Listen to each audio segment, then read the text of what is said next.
মিরপুরে খেলে টেস্ট থেকে অবসর নিতে চেয়েও পারেননি। এরপর বিপিএলে চিটাগং কিংস তাকে দলে নিয়েও খেলাতে পারেনি। মাঠের ক্রিকেটে আছে বোলিং নিষেধাজ্ঞাও। এত কিছুর পরও এবারে ডিপিএলে খেলতে যাচ্ছেন সাকিব আল হাসান। মিরপুরে চলছে ঢাকা প্রিমিয়ার ডিভিশন ক্রিকেট লিগের দলবদল। শনিবার নতুন দলে নাম লিখিয়েছেন দেশসেরা এই অলরাউন্ডার। বাংলাদেশ দলের সাবেক এই অধিনায়ককে দলে ভিড়িয়েছে লিজেন্ডস অব রূপগঞ্জ। ক্লাবের পক্ষ থেকে সাকিবের কাগজপত্র জমা দিয়েছে ক্লাব কর্তৃপক্ষ। ক্লাবের কর্ণধার লুৎফর রহমান বাদল জানিয়েছেন সাকিব খেলবেন বলেই তাকে দলে নেওয়া হয়েছে। আপনারা জানেন যে টিমের সবচেয়ে বড় আকর্ষণ সাকিব আল হাসান।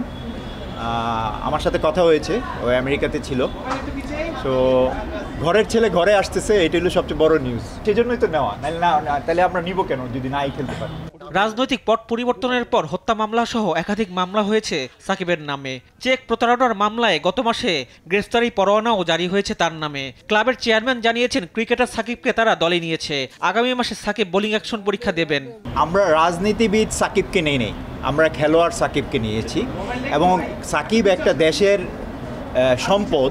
আমরা চাই না সাকিব অচিরেই ঝরে যাক। আমার সাথে যেটা কথা হলো, সে ও এখনই আমার মনে হয় থার্ড টেস্ট দিতে যাচ্ছে, ইংল্যান্ডে আসতেছে রোজার মধ্যে।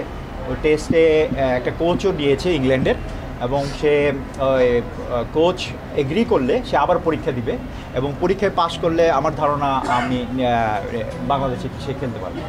অবৈধ বোলিং অ্যাকশনের কারণে নিষিদ্ধ সাকিব আল হাসান যদি তৃতীয় পরীক্ষায় উতরে যান তবে ঘরোয়া ক্রিকেটে বোলিং করতে পারবেন, আর তা না হলে একজন ব্যাটার হিসেবেই গায়ে জড়াবেন রূপগঞ্জের জার্সি।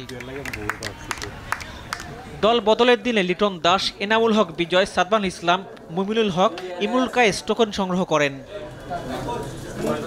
রিফাত আঞ্জুম, দেশ টিভি, ঢাকা।